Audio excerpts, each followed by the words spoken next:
We did this last year and we had a lot of success with it, so we're going to try to do it again this year. Just a quick show of hands, who here has kind of been in the fandom a year or less? Okay, so we do have some, let's see, anyone, just 1 to 2 years? Kind of in the middle, okay. Anyone here been in, 3, 4, 5 more years? So you do have some of the vets in the community, so we got a good mix in here. Okay. So I've been involved kind of in the furry community, I want to say for 6, 7 years now. I originally got started with Winnie City PonyCon, hosting, not Winnie City, Ponyville Cider Fest. Its first year, I started hosting panels, so from there I just kind of got into that, and I got into furry fandom, and it just kind of went into one big chain of, let's see where else I can do. I've done like Anime Central, and now I do some of the furry cons like this, and just kind of went from there. So that's a little bit about the paneling and stuff. But when it comes to the furry fandom, it's so different, and I see a lot of people kind of going head first into the furry community, and they're just kind of like, well, what do I do? What do I do here?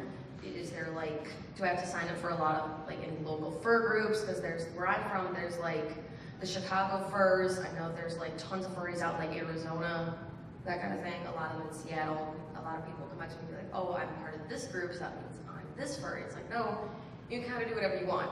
So this is kind of going to be your sort of how-to guide into getting into the fandom and not making some of the big mistakes that even like I made.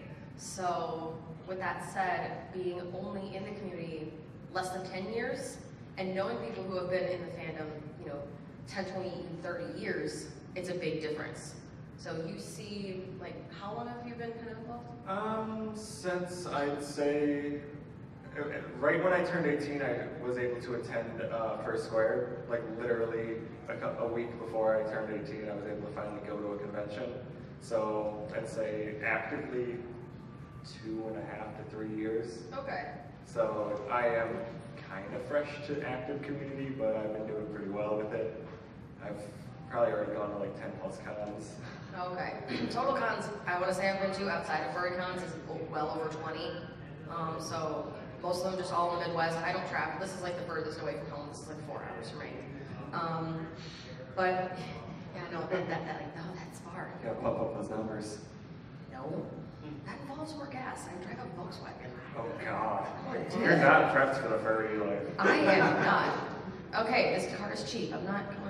Anyway, so one of the first mistakes a lot of sort of new furries make is finding whatever artist you can afford to make whatever and just sticking with it and going with it and thinking that's like the greatest thing because they're actively working with you and their turnaround time is really like 1 to 2 days. It doesn't matter things like, you always have to factor in things like cost, turnaround time for art, do they have the thing that I learned only about 2 or 3 years ago, do they have bewares on them? Where's the beware posted? Is it credible?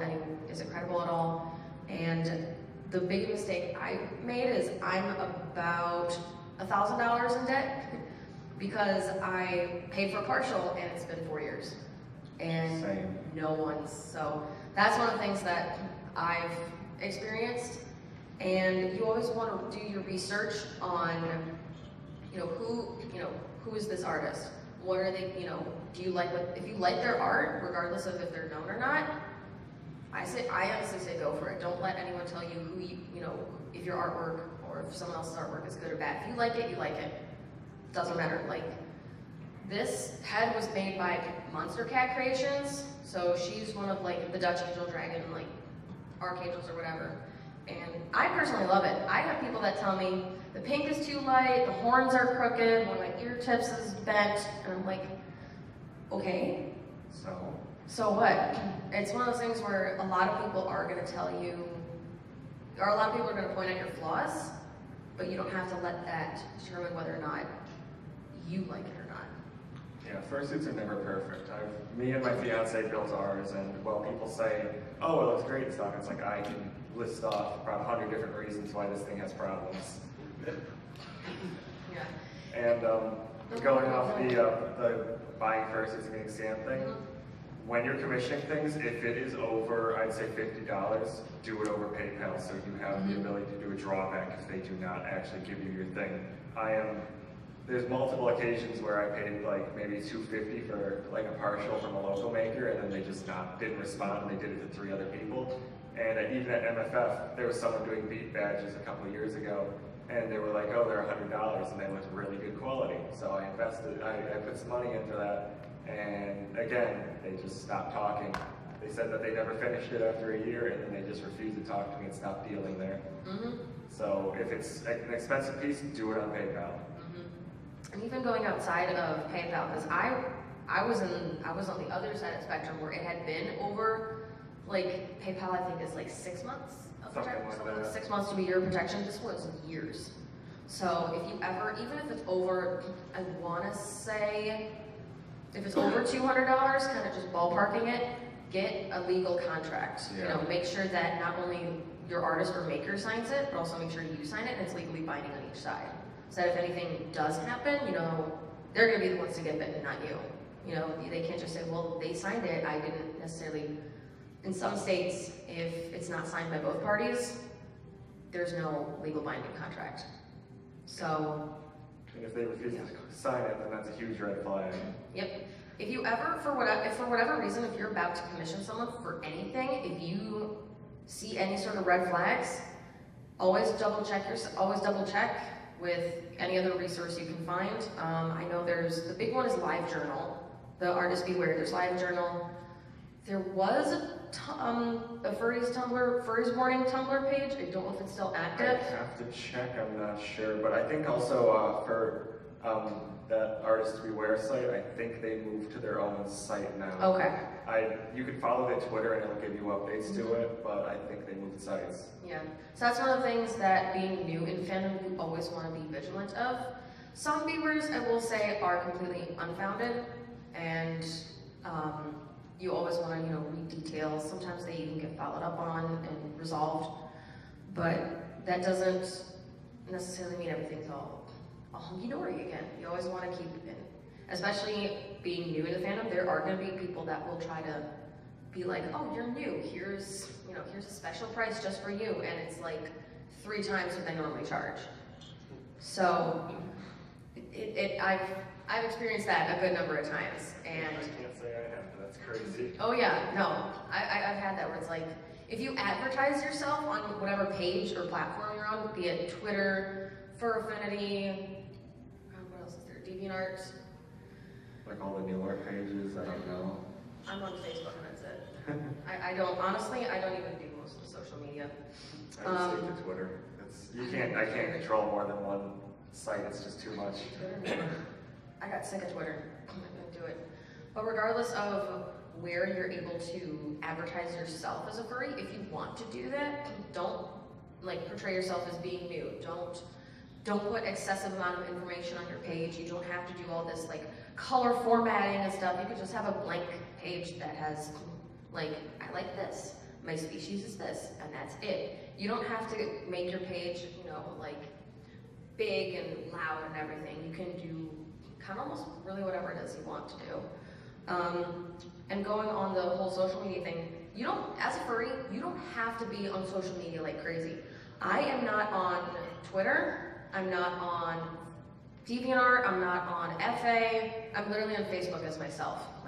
And then I have Discord, that's it. I'm not even part of maybe the Chicago Furries page or the Lake Areas Fur something, none of that. I'm just on Facebook. You can kind of just make it your own little this is a hobby I enjoy. Or you can go out and become a maker, you can become an artist, you can kind of fall somewhere in the middle, and you can do the dance comps, you can do photography. It's kind of up to you how you want to be a furry. If you really want to kill yourself, you can do all of them. Yeah, I know some people who do, honestly, all of it. I think the big one I know is Twilight Saint on whatever. They have Sniper, which is one of the main Dutch Angel Dragon fursuits. And I swear that guy has 30 different social media pages, is a photographer, updates their Instagram daily, and does some of the best artwork. And I'm you're insane. Do they sleep? They're also active duty military, do they sleep? No. I feel like that's a diet of like high protein energy drinks and like 5-hour energies chugged together. Pretty much, yeah. No, it's however you want to see it fit into your life is kind of how you want to do it. You don't have to let anyone tell you you can't do this. And you're like, okay, but why? It's like, and they say because you just can't. It's like, no, I'm going to do that. It's called gatekeeping, and that is a mean thing to do. Mm-hmm. There is a little bit of an asterisk that I do want to put on the end of that. There are some people that do have closed species that they make, that those are protected. I think there's...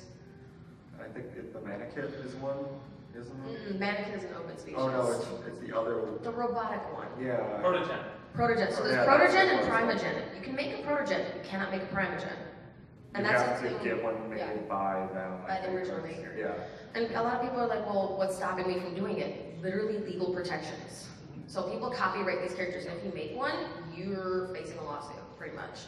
So if someone says it's a closed species, even if you don't know if it's copyrighted or not, just respect that. So it's one of the things, and even if even with like the Dutch Angel Dragons, like these guys, like there are 5 rules for making one that is an actual Dutch Angel Dragon, simply because there's backstory, there's a lore, there's literally an entire website dedicated to like mythology for these guys. So if you're gonna go into an open species and it's like, okay, you know, I want to make this character, like I want to make a mannequin. It's like, okay, well, your mannequin has poor vision, has the closed eye kind of thing. They usually have big tails. They're very heavy bodies and they can't swim. It's like, well, can a mannequin swim? No, because that's not part of the character. So there are some species out there. You can make your own species. Like I've seen people make like 6-legged like moon deer dog things that were 2 inches tall in height, and that was their character, or that was their. I know, they're adorable. I loved it. I love how creative people get with these types of things.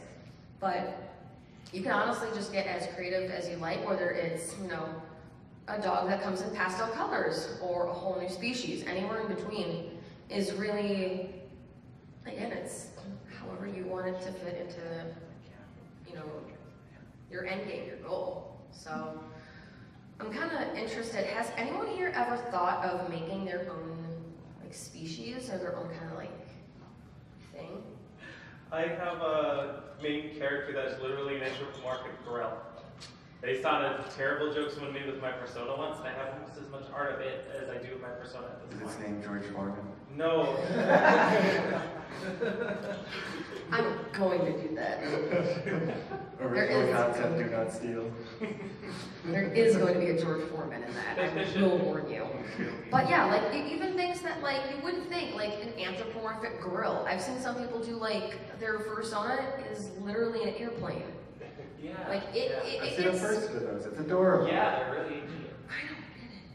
I don't get it, but it's adorable.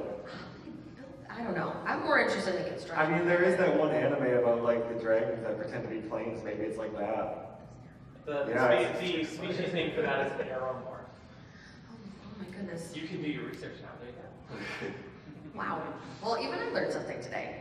But it's one of those things where it's like, it really, like, no pun intended, but the sky's the limit when it comes to this kind of stuff. I know that was a joke. I sometimes am funny.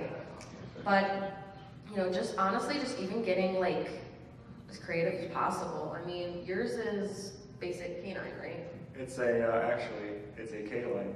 Canine, It's okay. a cat dog. Cat dog, yeah. Okay, okay. Now we get it. Yeah, it's fun. And then the other one, there's Cabot, which is cat rabbit. Oh, I love those. Cabots are cool. So it doesn't even have to make sense. I have a friend who's I think it's a PETA, a Puma snow leopard, and I think one other type of cat, but it's called a PETA. Yeah, but the creativity is honestly really up to you. And another thing, also curious. Who flew here? Who flew in like airport? Anything? Okay. 5-hour drive for anybody? 5-hour bus ride. Are you all from Wisconsin? Yes. 20 minutes. Okay, so 2 hours. Okay, so I am the one that's the furthest from here. Is there like a Wisconsin Dells furry group or something, or is it like there's a Wisconsin Furs. We run a whole Telegram group with everybody. We have all the multiple chats. We have ones for the Madison for meet in general. We have ones for the fursuit activities around Madison that people can participate in. We have local chats. So there's a Southeast Wisconsin one, a Northeast Wisconsin one. So each section has their own chats. The whole state has its own chat. We're very well organized. Okay. Well, I'm glad to hear you guys are more organized. The Illinois Furs needs to get on that. Solely because you have like Chicago and then like Peoria, Illinois, and that's it. I mean, it's kind of like Minnesota. They have Minnesota. That's it. Yeah, Minnesota. But it's like Minnesota. You're in one area, and then it's like, what else? Screw all the people that live 2 hours away from Minnesota. You don't get to go with these. Essentially, yes.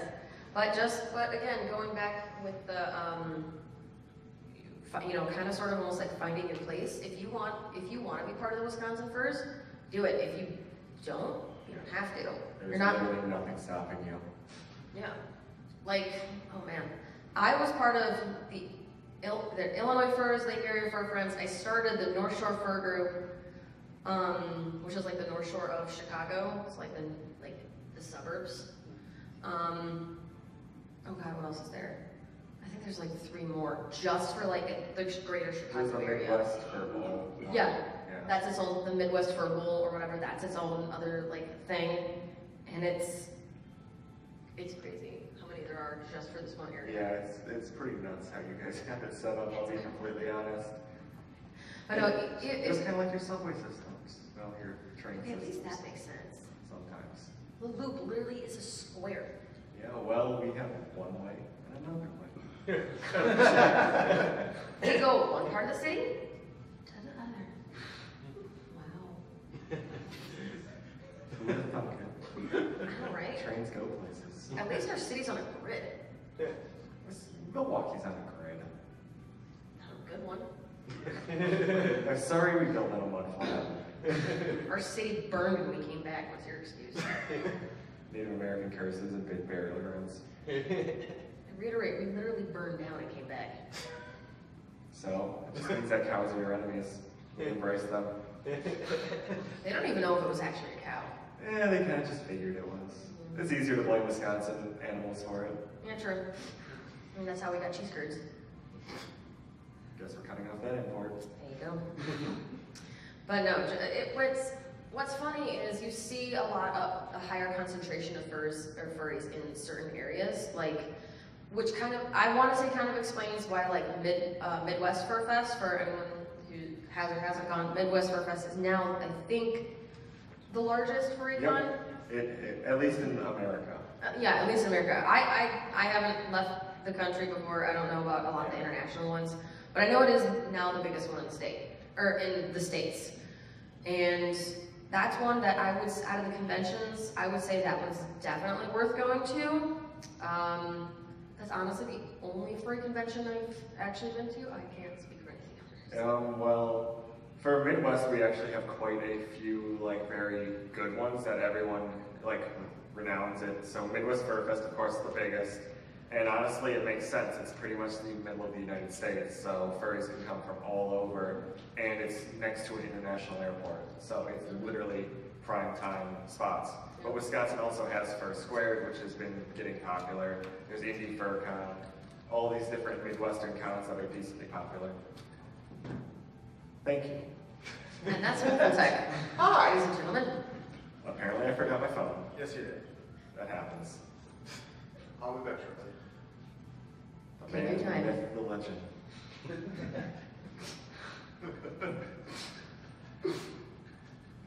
Oh, Lord help me. So wait, I know I haven't been to First Grade either. That's another one I know I need to get to. It's really great because it's a very small convention space. So everything is within walking distance and everyone is kind of all in the same place. So you will run into all your friends. It's a drinking con. I have heard some stories. Look at it this way. We were watching them do the drinking game where we watch a horrible movie and we give them rules that they have to drink to. And all of a sudden, just someone hands me a cup and all of a sudden it's full of sake. We've done that where we got so bored. I think this was at MFF one year. We were so bored waiting for something. We got like a mustache, like a stick-on mustache, and like we closed our eyes and we stuck it somewhere on the TV. We turned on like the news or whatever. And every time it lined up with someone's face, we drank. Which honestly is a great game. Or during the holidays, you can put like a Santa hat on the corner. Speaking Whoever of someone drinking hears it. games, we did one that I think you would arguably say is worse. So we all each got a bottle of wine, and we turned on the Bee movie. And every time there was the word bee or a bee-related pun, drink. You want to know the total? You get that from Kage? No, I got that from Clace. Worse. 193 bee puns. No one was alive. Oh man. So even when, of course, you know, like First Squared is known for being one of the drinking cons, but sorry, you don't necessarily. I know a lot of furries put like a high emphasis on like alcohol and drinking, but honestly, I know there are still a lot of like sober furries. There is absolutely no pressure for you to drink. Oh no. What I cannot tell you. Some people I have actually talked to, they're like, you know, I don't really want to go. It's a party con. Everyone drinks. What am I gonna do there? It's like there's literally here alone. There's the game room. There's always the dance. There's like the fursuit parades. You can literally just walk around and like just interact with people. There's a water park open for 12 hours. Are you crazy? There's a water park open for 12 hours. I mean, I haven't made my way over there yet, but even at like other conventions outside of, outside of just furry fandoms, like one of the other ones that's here in the Dallas is Daisho Con. I cannot tell you how much of a party con that con is. Like that con sets the bar for being a party con, but the tabletop room that they have is easily the best tabletop room I've ever been to, because those guys run it really well. Some Munchkin something. No games? Oh God, I don't know. All I remember is aren't those the same ones that run the game room at KitsuneCon? I'm not entirely familiar. That one's up in Green Bay, and it is crazy. Oh, no, you know what I think it is? Tabletop? Well, it's a tabletop and game room, and Yep. it's like, it has old arcade games. That is the same. It had a 4-player Pac-Man set up. They had Yep. VR in the back. They had literal rows and rows and rows of games. I gave them the description of a game that I played as a child that I kind of forgot about, and they had it. I got to relive a lot of nostalgia there because they're that good. Yeah, and one of the games that they had was called Ninja Baseball Batman. And for anyone who is severely into arcade games, you are literally like ninjas, but your head is a baseball, and you are a Batman, like baseball bat. And it's a fighting game, basically. Like you fight with other characters in the game, kind of thing. And it was one of the only missions to make it to the States, so it's an entirely Japanese game. None of them were ever imported, and they managed to have it. So if you find something by being a furry, if you find something else you're interested in, like unique arcade games or board games, or if you want to try to DJ or do photography, the furry fandom is a good way to get through into that. I know one of the things that I had gotten into via the furry fandom was actually voice acting, and I actually managed to get a chance at DaishoCon to talk to Eric Vale and a couple of those voice actors that were on, like some of the big ones, I guess. I only knew one of them because they were Sapphire from Steven Universe, so she was there. I got to talk to them about my own vocal training, and they're like, you should do it. So I'm like, okay. So I got into like basic acting as my own character, and moved that into voice acting because there is an overlap in there. So if you find a new interest through the furry fandom, go for it. The friends you make might also help you get into it, because our friend Wolfeltech there, well, before that, when I found furries, I actually found it in one of the weirdest ways possible, I could guess. I found it in the 2018 World Record book for the largest gathering of animal-based fans, and it showed a bunch of fursuits, and I immediately went, and by the time I went to my first meet, I went, okay, I'm building a fursuit. Yep. And well, it wasn't this one, this is only version 2. So I haven't been around long, but I've been excited to be building fursuits ever since, just by the mere premise of this fandom existing. But then Wolfeltech here, I've always shown an interest in wanting to do a lot of things, and I always tell them I want to do things, but I never actually do them. And suddenly last Aquatifur goes, hey, we need people for the dance con. Welcome, you're in. Yep. And train with that, and then YouTube, I now do a lot of YouTube stuff, and I'm working on an actual fursuit YouTube channel, and it was essentially by him just starting it, helping me figure out what to do and start making content. So the friends you make along the way really will influence the things you do in life and how you enjoy it and stuff. So this fandom is a very great community of people. Mm-hmm. Oh, absolutely. The fandom definitely, the number of friends and like just people that I've met along the way has been nothing short of amazing. Easily some of the nicest, probably, honestly, the cleanest, like in terms of like cleanliness and everything. Like, I can't, despite the fact that there are some like your stereotypical like stinky fursuits or whatever, and it's like, oh god, I didn't want to say it. It's just like, makes me. It's like you ask around and somebody, like if your ice pro comics runs out for cleaning your suit, someone will have one for you tomorrow. Yeah. Like everybody is very on top of staying clean. Yep. Like out of some of the other one of the other conventions I go to, which albeit massive, about Anime Central, I want to say is about over 40 to 50,000 people in Rosemont. It's the third largest anime convention in the United States. So that's a lot of people. But even like the same time of year, Midwest Fur Fest and compared to like ASIN, Midwest Fur Fest by far has had less ambulance calls, less incidents. It's because we don't have fake swords that actually turn out to be real swords. Just one time. Listen, we don't forget. But every meet we've held, at like a new place or something, we're like, sorry about the mess, and there's like a few wrappers or like discarded pieces of candy from when we were just giving everybody candy. And they're like, oh no, it's fine, you guys are like the cleanest people ever. And it's like, yeah, the only thing you have to worry about is hair rolls. Yeah, when I was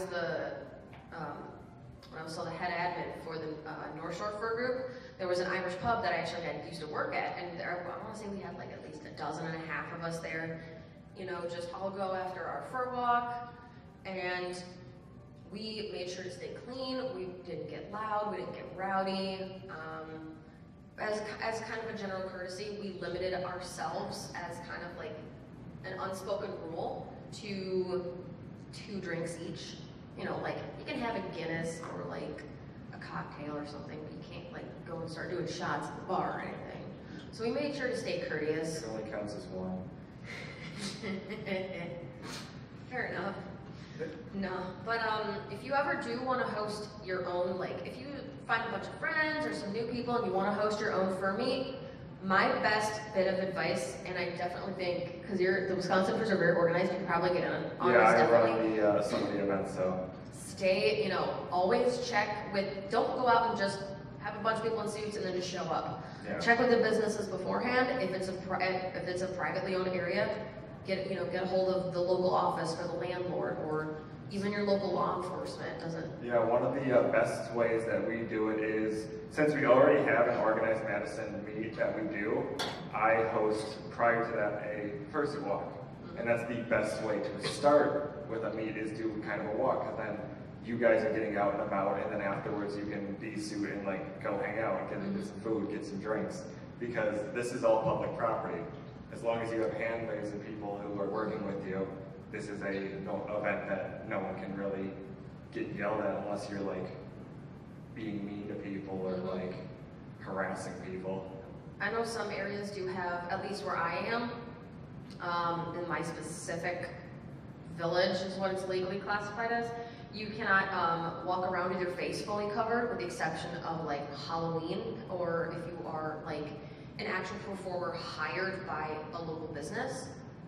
So like if I were to show up and just start walking around in this, I would be asked to either remove it or leave.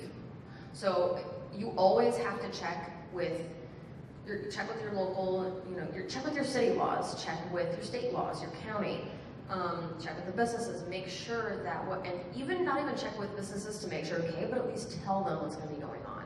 You know, go to the business door to door, go introduce yourself. We had Potbelly sandwich shop, one of our handlers went in to get a couple of glasses of water for the suitors. And we asked, we're just popping in, just grabbing three little water cups and some straws for, our mascots. They just introduced themselves. And they basically, keeping myself censored, but they basically said, get out of this place, you're not wanted. And that was just one of the workers. I came back the next day and spoke with the manager, explained what happened, he apologized, he said, you guys are always welcome here.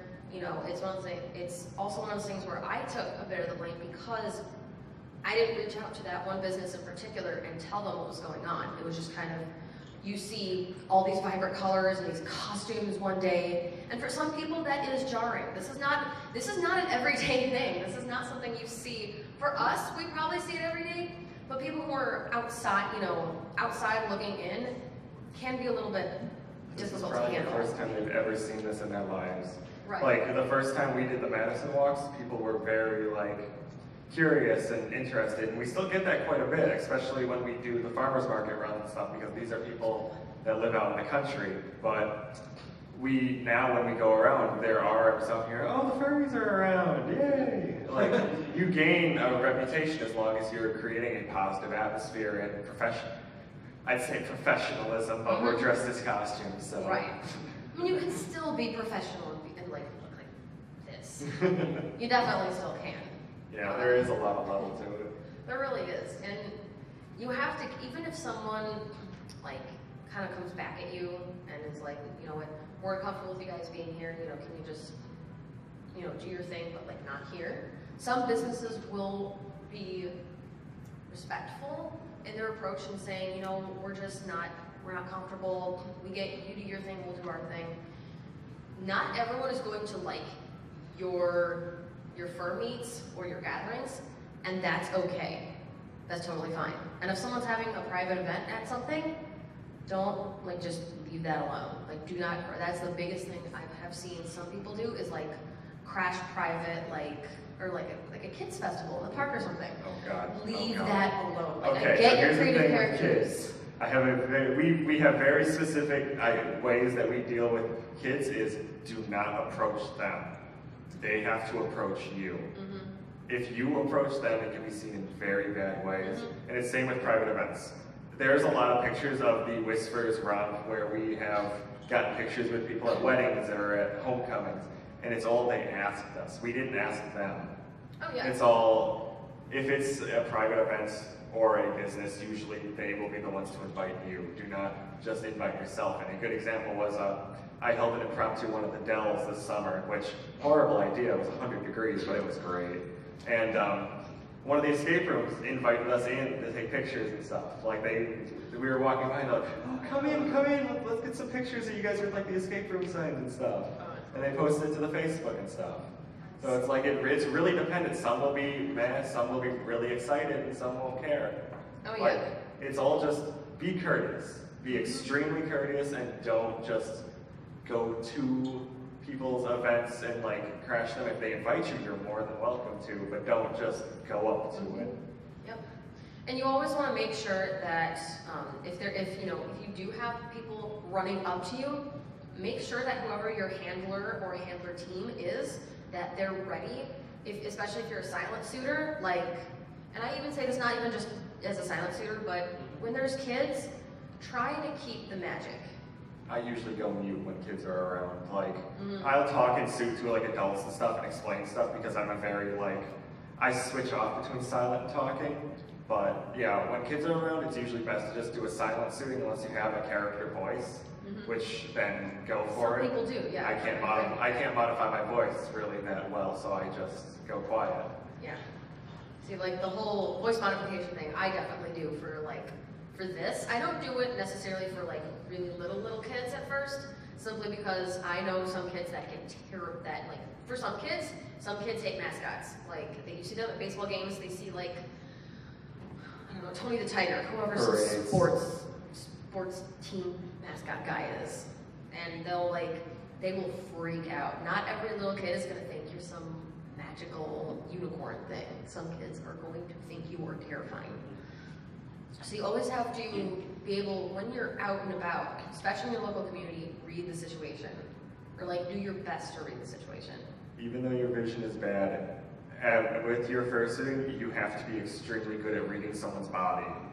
That is your tell-to sign about whether it's okay to approach, try to like, you know, get on your knees, show that you're not like intimidated, or if they're just drop dead, it's terrified, and just you need to move on. Because there's no way, because there's some kids who they're kind of like reluctant, they don't know, and you can kind of usually work it to where it's like you can make it not seem like you're terrifying and stuff, but there's some kids who just, they want out of there, and their parents making them stay. The amount of times that happens, it's like, oh, we need to keep going, your kid doesn't want us. So that kind of actually connects to, we've talked a lot about suiting, you know, suiting your local community, you know, suiting in general, but you also have to ask yourself, can I suit? Or not necessarily can I, but should I? I have done a partial. I used to have like a partial with like the arm sleeves and the tail, the feet and the hands and the head. Right now I just have a head, and then I do like other parts of an outfit to enhance my character. But I've never been given the opportunity to full suit. I am not entirely sure personally if I could. So there are a lot of things that you have to ask yourself is, you know, can I handle that type of exhaustion? Can my eyes handle it? Can my head handle it, especially? Like I have great eyes, but I know, you know, there's some people even here who have glasses, you know. Can you sacrifice, if you can't fit your glasses in your head, can you go to contacts? Can you sacrifice your visual? You know, how bad is your vision? Are you someone who's prone to any sort of breathing problems? Anything like that, you always want to take a step back and ask yourself, is this something I can do? Not necessarily is this something I want to do, because it is extremely exhausting. The head alone heats up in 5 minutes or less. Something like that. It also depends on what type of head it is. Like, especially yours doesn't look like it has too open of a mouth. This surprisingly does. And mine, I need to open it myself, actually. Okay, yeah. To breathe. But, even I switched to contacts because of the fact I wanted the fursuit more and more, and glasses made it hard. So switching to contacts even before I had a fursuit was like my go-to plan. But heat training in general is a very important thing. I have a friend who has a Japanese fursuit, so it's a very closed mouth. And we traded suits because she was like, oh, I want to see how long you can stand in it. And I was fine. I had no problem. She was dying, and she was in my suit, and I was like, this is way less bad. But I had a friend who comes over and he's like, don't feel bad. He's a firefighter. He's used to this. So it's like, of course I felt fine. This just feels like I'm wearing a respirator next to a nice burning fire. Sorry, I'm hitting my foot. But yeah, it's tough. Even like this is all foam. This was like casted foam, not like hand carved or anything. So she had a mold and everything. And my blind spot, I want to say, let me see what my blind spot is for this. All right, so like my blind spot right now is here. I can see over here, but then it stops about here. So I have decent vision in this, but sometimes I still need to like kind of go like that, and when you do look like this, you lose your depth perception. So losing the depth perception can be hard, or can be straining for long periods of time on your eyes. And like mine, I have right here I can't see, and then it's out there. So this suit has the ability to have a better vision. That's the thing, it's dependent on every suit. Yep. Every single suit is different. You also have to know that there are, for anyone who has tried on a foam head or a resin head, it's significantly different. Yeah. I wore a resin head once. I can't do it. I can't do that. This is all foam, and this is heavy, but it's so much. Resin. It's like that. I can't do that. It weighs like 4 pounds. That's it. I mean, and this is a bunch. Ooh. It's heavy, but once you're wearing it, it sits tight on the side of your head. It sits tight on the side of your head, so it's not. I mean, I foam all the corners of it so it does hold tight to my head and it's not like cutting into my face. So since I did make it, I was able to like get around the fact that resin hurts you. Well, yeah, sometimes resin hurts, and if resin is stabbing you repeatedly, you need to fix something in there. Either putting foam in there or sanding it down with a belt sander. Like, you gotta do something, because... You gotta deal with a belt sander. Well, not belt, it's the Dremel sanding bit. Still means you gotta deal with some sort of sander. It's not hard. Power tools, you don't want to You use got it. like $10. They're easy to work. You just plug it in and you just go...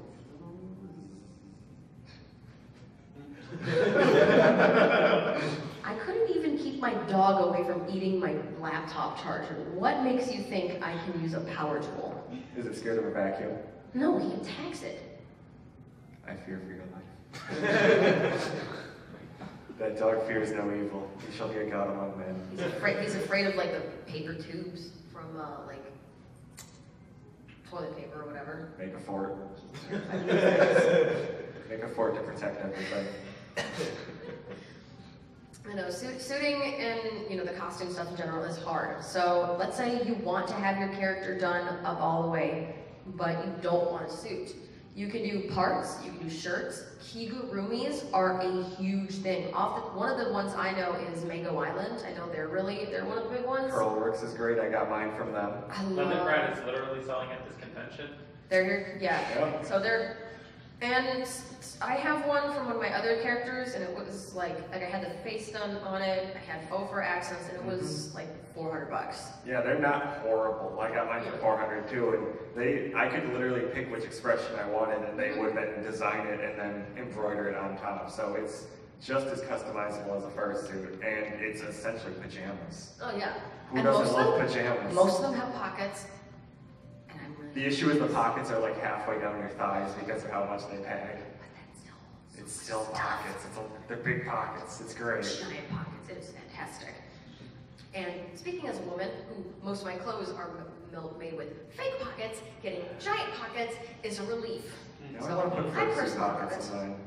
Just put some pockets in the suit. Fursuit pockets. Now I need to do that. It's a thing. That's a great idea. Like not a pouch, but just like literally just put some pockets on the side. That's a thing. I've realized this is a possibility suddenly. No, that's like most suits.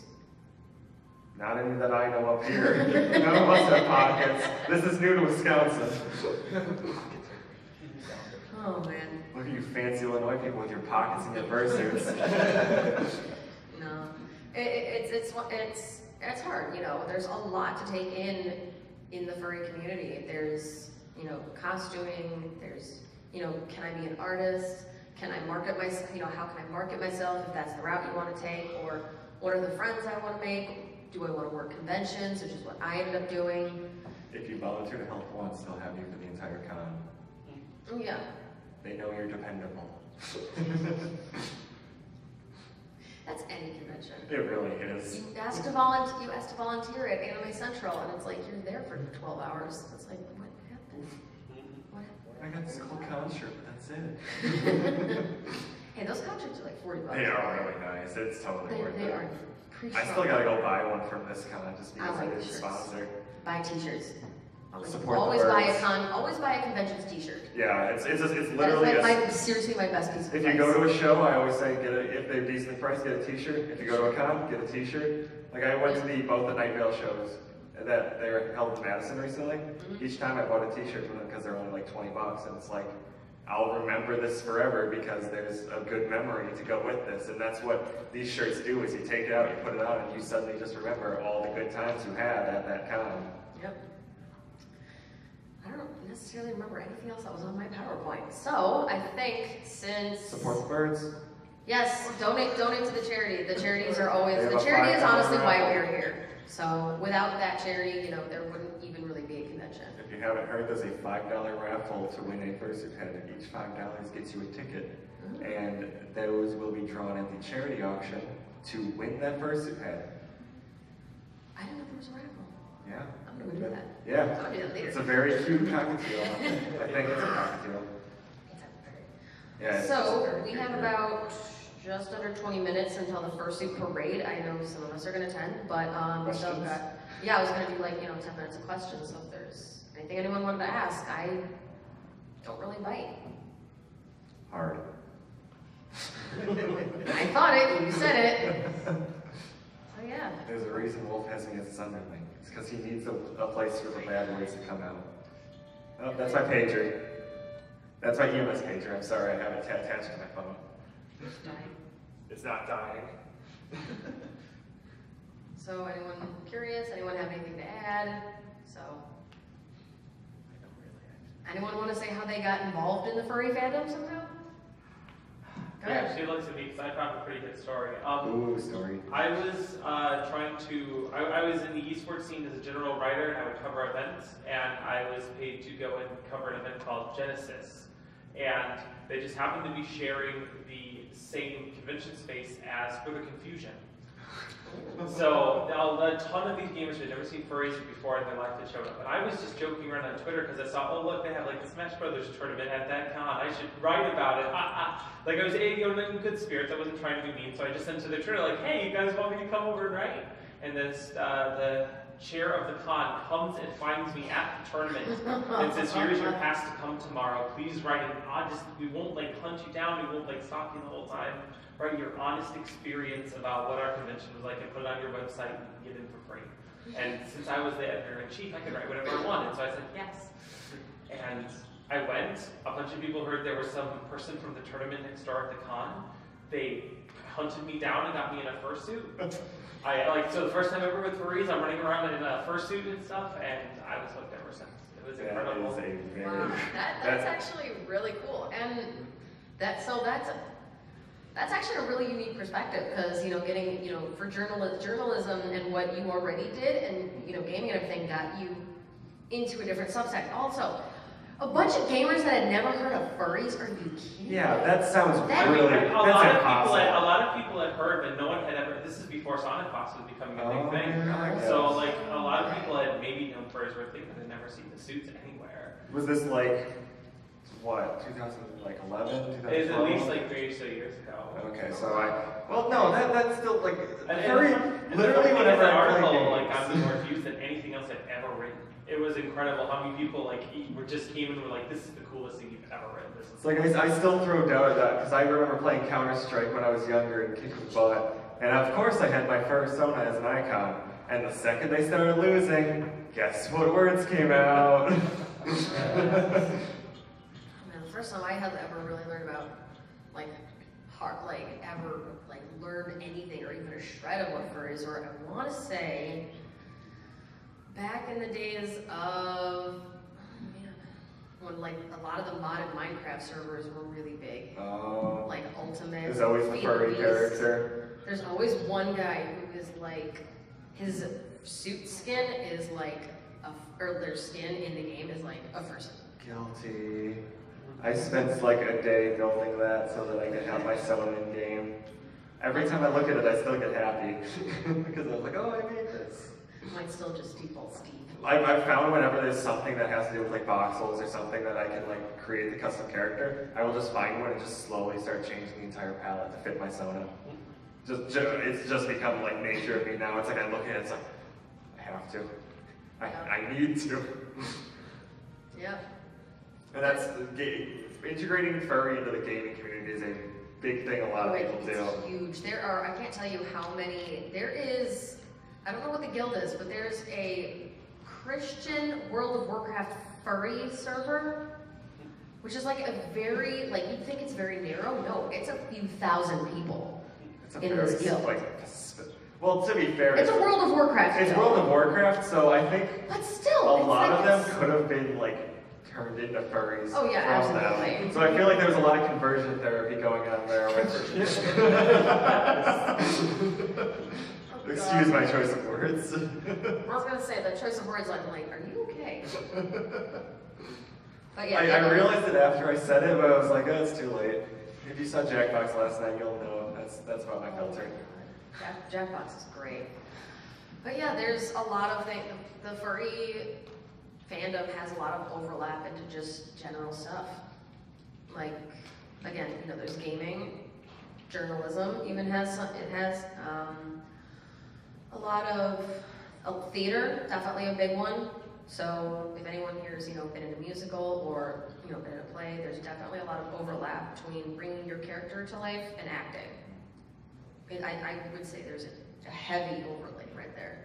Yeah, I never did acting just because I hated the kids in the class, but like, once I finally got into the Fandom, I was like, oh, that would have been fun to do. Oh yeah, hindsight's 20/20. I kind of wish I had. I guess that's why I do this drawn now, that though. better. Yep. So I do it now. Now that you're a grown adult, you can do whatever you want. I have money. My mom can't say no. I just don't live with my family anymore. Literally, it took so much like convincing for her to sign the form when I was 17 to go to first square. Ooh. It was so much convincing. Mm-hmm. I can see that. See, I didn't get into that until I was about, I was already 18. So Well, my family didn't the issue stop was it me. was in February and my birthday was in April. So it's like, come on, I'm pretty much 18. I have a car, let me go. Yeah. All right, we have 10 minutes of the parade. So I guess. Well, it's 10 minutes till we all get set up at the parade. You know it's going to take another 20 once we're down there for Okay, the more yeah, minutes. true. Come on, I'm the one in charge of it. I know how it's going to go. I'm Fursuit Activities Director, which apparently includes the Fursuit Parade, though I wasn't told of it. So hi, I'm in charge of it. I don't know what's happening. Were any of us told? No. All right. But yeah, at last, anyone have any questions, stories, something fun? Who built their fursuits? Hey, looking Nice. good. My first one. Honestly, Very good I was gonna job. say, is that like a few suits in? No, that's your first one. Keep Yeah, going. that's really good. Keep going on that. Yep. And even if someone gives you criticism on it, take it all, little bit by little bit. Like, No one's first. if someone's gonna tell you it sucks, you have the right to kick them in the nads and get some ice cream. But if someone's like, you know what, this is what I did, try. Oh, it's like, oh, I saw that this happened with your ears or your eyes. I had that same issue. Try doing this technique. See, If someone take criticism in and be a sponge, absorb that kind of stuff, it will help you. If someone's just giving you negative stuff, A, if they don't even have a fursuit, why does it matter? They don't have any experience with it. And B, if it's not helpful, I don't see a reason to keep it. Whenever I see someone in fursuit and they start talking about what they need, I like to give advice because oh, you're not rounding enough or something. You need to spend an extra 20 minutes on each round to round it more. And it's you just need to put more time into this one spot or something. It's don't be negative, be supportive. Yep. This fandom is about supporting each other and creating essentially a large, fluffy family. Oh yeah. There are some, there are some bad apples. There are some negative Nancy's or bad apples, whatever you want to call them, or other things that are more profane to say. There are going to be people like that. I can't tell you how many people I know personally that are like that. I can't tell you how many people I've even met here that are kind of like that. But that goes with don't.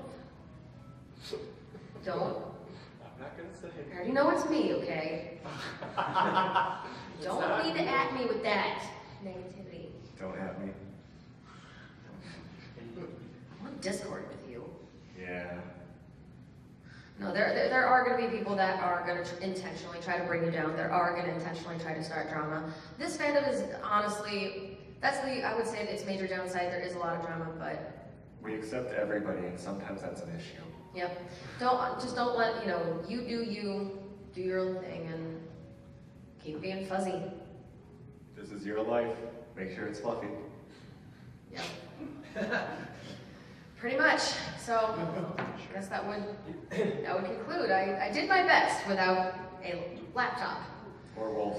or that guy, because he's the veteran of our community. I think he's been doing this 12 years now. He's done it since he got out of college. So he's done it the same amount of time as I have. He joined the fandom half a year prior to me, actually becoming an active member of the community. Oh yeah. Well, he's been on his own before then, though. He has been for a bit because he was up in Platteville for all that time, and then finally got into the community after he was done. So I mean, I guess I have like just as much experience as him, though I definitely don't feel like I do. Alright. Get to the Furry parade and have fun today, everybody. So Take some if you see me pictures. around, take pictures. I'll be working later, but I'm not into Same. the I'll be in the dance comp at 7:30. Yeah, 7:30. So be sure to go check that out. We will have a. Not only will it be first, second, and third, but there will be a charity choice as well. So you guys can literally give money for your favorite dancer that will go to charity. Yeah, for the birds. There's a bird dancing. You can donate to the bird. Nice. Alright, well, thank you so much for coming, everybody.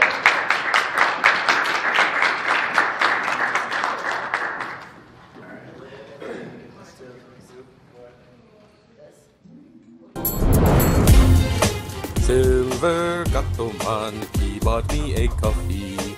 Silver Gattoman, here is the song for thee. He likes to video all the panels at the cons. You should go and watch them whether they are short or long. Silver Gattoman, you video that's not a jibe. All of you go to his YouTube channel and like and subscribe.